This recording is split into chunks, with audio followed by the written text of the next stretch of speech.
Hello po, Tuesday morning. Ayan, ito last year pa itong ano ko, bulaklak. Nag-bloom na naman siya uli. Ito, konti lang.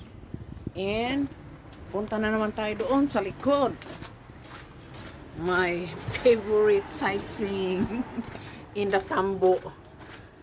In the rice terraces. Rice field terraces.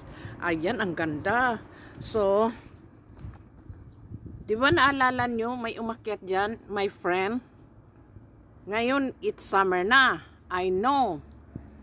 He or she will come here to visit me again. That's why I will sabog,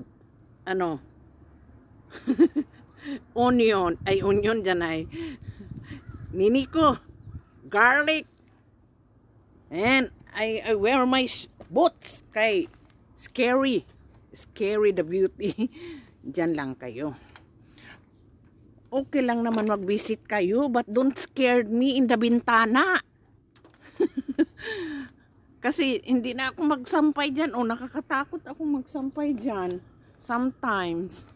Yeah.